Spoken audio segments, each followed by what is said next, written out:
Hi friends, welcome to DMS YouTube channel. ಇವತ್ತು ನಾವು ಮಾಡ್ತಾಯಿದ್ವಿ ಮಸಾಲ ಉಪ್ಪಿಟ್ಟು.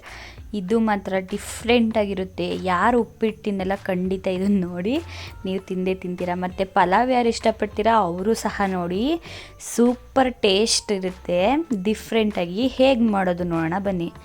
ಇವಾಗ ನಾನಿಲ್ಲಿ ಅರ್ಧ kg ರವೆನ ಹುರಿದಿಟ್ಕೊಂಡಿದ್ದೀನಿ. ಮತ್ತು ತರಕಾರಿ ಬಟಾಣಿಗಳೆಲ್ಲ ಬೇಯಿಸಿಟ್ಕೊಂಡಿದ್ದೀನಿ. ಮತ್ತು 2 ಸ್ಪೂನ್ ಶುಂಠಿ ಬೆಳ್ಳುಳ್ಳಿ ಪೇಸ್ಟು, 2 ಈರುಳ್ಳಿನ ಮೀಡಿಯಮ್ ಸೈಜಿನ ಕಟ್ ಮಾಡಿಟ್ಕೊಂಡಿದ್ದೀನಿ. ಕರಿಬೇವಿನ ಸೊಪ್ಪು, 4 ಟೊಮೊಟೊ ಮೀಡಿಯಮ್ ಸೈಜು, ಒಂದು 5-6 ಮೆಣಸಿನ್ಕಾಯಿ, ಕೊತ್ತಂಬರಿ ಸೊಪ್ಪು, ಮತ್ತು ಪಲಾವ್ ಎಲೆ, 2 ಲವಂಗ, ಮತ್ತು ಮರಾಠಿ ಮೊಗಿಂದು ಒಂದೇ ಒಂದು ಪೀಸಲ್ಲಿ ಅರ್ಧ ಪೀಸು ಸಾಸಿವೆ, ಕಡಲೆಬೇಳೆ, ಮತ್ತು ತರಕಾರಿ ಬೇಯಿಸಿದಂಥ ನೀರು, ರುಚಿಗೆ ತಕ್ಕಷ್ಟು ಉಪ್ಪು, ಆಯಿಲು, ಮತ್ತು ಇಷ್ಟು ತಗೊಂಡಿದ್ದೀನಿ.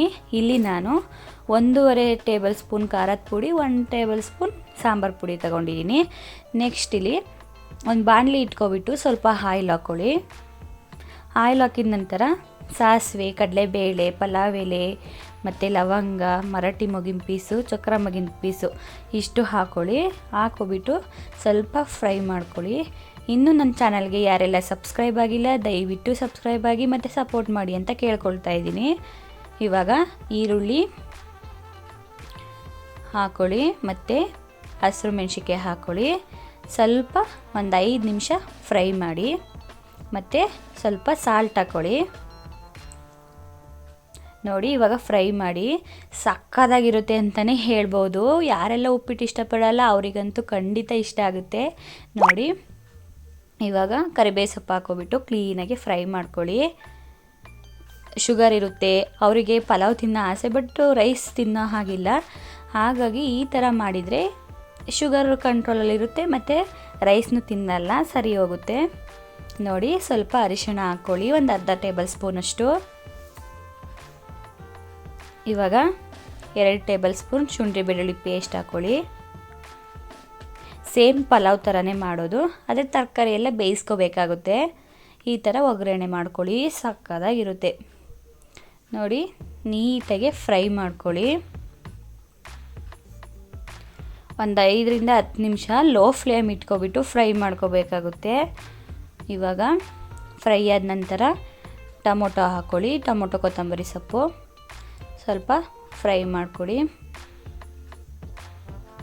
ಹೆಲ್ದಿ ಟಿಫನ್ ಅಂತಲೇ ಹೇಳ್ಬೋದು. ಅಷ್ಟು ಸಕ್ಕತ್ತಾಗಿರುತ್ತೆ. ಟೇಸ್ಟ್ ಮಾತ್ರ ಸೂಪರಾಗಿರುತ್ತೆ. ನೀವು ಒಂದು ಸಲ ಮಾಡ್ಕೊಂಡು ತಿಂದರೆ ಪದೇ ಪದೇ ಇದೇ ಥರ ಮಾಡ್ಕೊಂಡು ತಿಂತೀರಾ. ಆ ಉಪ್ಪಿಟ್ಟನ್ನ ಮರ್ತೇ ಬಿಡ್ತೀರಾ ನೀವು, ಅಷ್ಟು ಟೇಸ್ಟಿಯಾಗಿರುತ್ತೆ. ನೋಡಿ ಇವಾಗ ಒಂದು 10 ನಿಮಿಷ ಲೋ ಫ್ಲೇಮಲ್ಲಿ ಇಟ್ಕೊಬಿಟ್ಟು ಕ್ಲೀನಾಗಿ ಫ್ರೈ ಮಾಡ್ಕೊಂಡಿದ್ದೀನಿ. ಇವಾಗ ಖಾರದ ಪುಡಿ, ಸಾಂಬಾರು ಪುಡಿ ಹಾಕ್ಕೊಳ್ಳಿ. ಹಾಕೋಬಿಟ್ಟು ನೀಟಾಗಿ ತಿರುಗಿಸ್ಕೊಳ್ಳಿ, ಮಿಕ್ಸ್ ಮಾಡ್ಕೊಳ್ಳಿ. ಇವಾಗ ನಾವು ಇಲ್ಲಿ ಬೇಯಿಸಿದಂಥ ತರಕಾರಿ ಹಾಕ್ಕೊಳ್ತಾ ಇದ್ದೀನಿ.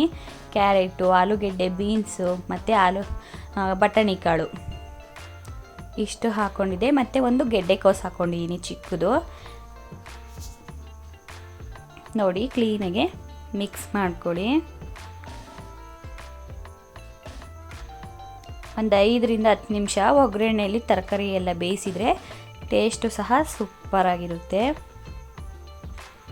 ನೋಡಿ ನೀಟಾಗಿ ಮಿಕ್ಸ್ ಮಾಡ್ಕೊಳ್ಳಿ. ಇಲ್ಲಿ ನಾನು ಅರ್ಧ kg ಆಗೋಷ್ಟು ಮಾಡ್ತಿರೋದ್ರಿಂದ ಈ ಲೋಟದಲ್ಲಿ ನನಗೆ 2.5 ಲೋಟದಷ್ಟು ರವೆ ಆಗಿದೆ. ಹಾಗಾಗಿ ನಾನು ಇದರಲ್ಲಿ 5 ಲೋಟ ನೀರು ಹಾಕ್ಕೊಳ್ತಾ ಇದ್ದೀನಿ. ನೋಡಿ 5 ಲೋಟ ನೀರು ಹಾಕ್ಕೊಳ್ಳಿ. ಫಸ್ಟು ತರಕಾರಿ ಬೇಯಿಸಿರೋಂಥದ್ದನ್ನ ಹಾಕ್ಕೊಳ್ಳಿ. ಸಾಲಿಲ್ಲ ಅಂದರೆ ಮಾಮೂಲಿ ನೀರು ಹಾಕ್ಕೊಳ್ಳಿ. ನೋಡಿ ತರಕಾರಿ ನೀರು ಹಾಕಿದರೆ ತುಂಬಾ ಟೇಸ್ಟ್ ಇರುತ್ತೆ. ನೋಡಿ ಇವಾಗ ನೀರೆಲ್ಲ ಹಾಕಿಬಿಟ್ಟು ಕ್ಲೀನಾಗಿ ಮಿಕ್ಸ್ ಮಾಡಿ, ಉಪ್ಪನ್ನ ಎಷ್ಟು ಬೇಕು ನೋಡ್ಕೊಬಿಟ್ಟು ರುಚಿನ ಬೇಕಾದರೆ ಹಾಕ್ಕೊಳ್ಳಿ, ಇಲ್ಲ ಅಂದರೆ ಓಕೆ. ನೋಡಿ ಇವಾಗ ಒಂದು 5-10 ನಿಮಿಷ ಆಗಿದೆ, ಕುದೀತಾ ಇದೆ. ಇವಾಗ ನಾವು ಇನ್ನೊಂದು ಸಲ ತಿರುಗಿಸ್ಕೊಬಿಟ್ಟು ನೀಟಾಗಿ ರವೆನ ಹಾಕ್ಕೊಳ್ಳೋಣ. ನೋಡಿ ತಿರುಗಿಸಾಯಿತು. ಇವಾಗ ನಾವು ಇದನ್ನು ರವೆನ ಅರ್ಧ kg ಆಗೋಷ್ಟು ಹುರಿದಿಟ್ಕೊಂಡಿದ್ದೆ. ಇವಾಗ ಲೋ ಫ್ಲೇಮ್ ಮಾಡ್ಕೊಬಿಟ್ಟು ನೀಟಾಗಿ ನಿಧಾನವಾಗಿ ಸ್ವಲ್ಪನೇ ರವೆ ಹಾಕ್ಕೊಬಿಟ್ಟು ಕ್ಲೀನಾಗಿ ಈ ಥರ ತಿರುಗಿಸ್ಕೋಬೇಕು. ಗಂಟಾಗೋದಕ್ಕೆ ಬಿಡಬೇಡಿ. ನೋಡಿ ನೀಟಾಗಿ ತಿರುಗಿಸ್ಕೊಳ್ಳಿ, ಫುಲ್ಲು ಮಿಕ್ಸ್ ಮಾಡ್ಕೊಳ್ಳಿ. ಆಲ್ರೆಡಿ ಘಮ ಘಮ ಅಂತಿರುತ್ತೆ. ನೀವು ಈ ಥರ ಮಸಾಲ ಮಾಡಬೇಕಾದ್ರೆ ನೋಡಿ ನೀಟಾಗಿ ತಿರುಗಿಸ್ಕೊಳ್ಳಿ. ಒಂದು 5 ಲೋಟ ನೀರು ಹಾಕ್ಕೊಳ್ಳಿ. 2.5 ಲೋಟದಷ್ಟು ಆಗಿತ್ತು ಇದರಲ್ಲಿ, ಹಾಗಾಗಿ ನಾನು 5 ಲೋಟ ನೀರು ಹಾಕ್ಕೊಂಡಿದ್ದೀನಿ. ನೀವು ಎಷ್ಟು ಮಾಡ್ತೀರಾ ನೋಡಿಬಿಟ್ಟು ತರಕಾರಿ ಮತ್ತು ನೀರು ಎಲ್ಲ ಕ್ವಾಂಟಿಟಿ ಜಾಸ್ತಿ ಮಾಡ್ಕೊಳ್ಳಿ. ನೋಡಿ ಮಾಮೂಲಿ ರೈಸ್ಗೆ ನೀರು ಹಾಕ್ತೀವಲ್ಲ ಅದೇ ಥರ 1 ಲೋಟ ರವೆಗೆ 2 ಲೋಟ ನೀರಿರುತ್ತೆ. ಇಲ್ಲಿ 2.5 ಲೋಟ ಆಗಿರೋದ್ರಿಂದ ನಾನು 5 ಲೋಟ ನೀರು ಹಾಕ್ತಿದ್ದೀನಿ. ನೋಡಿ ಕ್ಲೀನಾಗಿ ಮಿಕ್ಸ್ ಮಾಡ್ಕೊಳ್ಳಿ. ಏನು ಸಖತ್ತಾಗಿ ಕಾಣಿಸ್ತಿದೆ ಅಲ್ಲ, ಟೇಸ್ಟು ಸಹ ಅಷ್ಟೇ ಸೂಪರಾಗಿರುತ್ತೆ.